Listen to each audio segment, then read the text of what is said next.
बनी इसराइल में दो भाई थे, जिनमें एक मुसलमान था और दूसरा काफिर, और थे दोनों दरिया के शिकारी। काफिर बुत को सजदा करता था, मगर जब मछलियों के लिए जाल दरिया में डालता तो इस कदर मछलियां इसमें आ जाती थी कि उसको जाल खींचना मुश्किल हो जाता था। मगर मुसलमान के जाल में सिर्फ एक ही मछली आती थी और उसी पर सब्र करके साथ खुदा का शुक्र अदा करता था। इत्फाकन एक रोज उस मुसलमान की बीवी अपने मकान की छत पर गई तो उसकी नजर काफिर की बीवी पर पड़ी, जो जेवर और बेहतरीन लिबास से आरास्ता थी। ये देखकर उस मुसलमान की बीवी के दिल में वसवसा पैदा हुआ कि काश मैं भी ऐसी ही होती। तो काफिर की बीवी बोली, तू अपने शोर को आमादा कर ले, वो भी मेरे शोर के महबूद यानी बुत की इबादत किया करे, ताकि तू भी मेरी तरह मालदार हो जाए। ये सुनकर मुसलमान की बीवी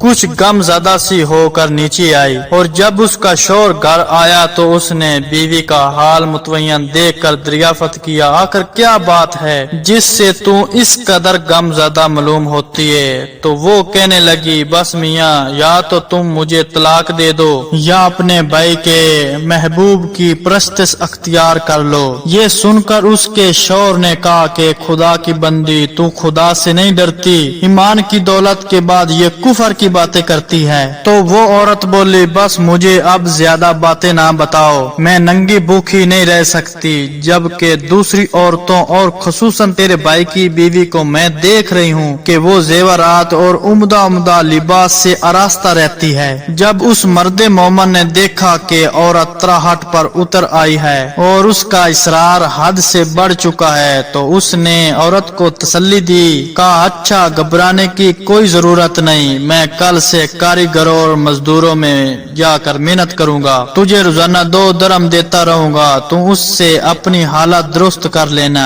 ये सुनकर औरत को कुछ तस्कीन हासिल हुई और सवेरे ही वो मर्दे मोमन मजदूरी की तलाश में निकला, लेकिन कहीं उसे मजदूरी नहीं मिली। ये देखकर वो दरिया के किनारे पहुंचा और शाम तक खुदा की इबादत में मसरूफ रहा। रात को जब घर आया तो बीवी ने दरियाफत किया, आज तुम कहाँ थे? तो कहने लगा, मैं बादशाह की खिदमत में था, उसने मुझसे 30 दिन का काम करने की शर्त की है। औरत बोली कि आखिर वो बादशाह तुमको क्या देगा? तो उसने जवाब दिया कि मेरा बादशाह बड़ा करीमो रहीम है और उसके खजाने मालो दौलत से भरे हुए हैं, वो मुझे वो देगा जो मैं चाहूंगा। चुनाचे इसी तरह बराबर वो अपने महबूब की हक में इबादत में मसरूफ रहा। और तीसरी रात हुई तो बीवी ने कहा, सुनो मियाँ, अगर कल तुमने मुझे मजदूरी ना ला कर दी तो तुम पर मुझे तलाक देना लाजिम हो जाएगा। ये सुनकर उसको किसी कदर परेशानी लाक हुई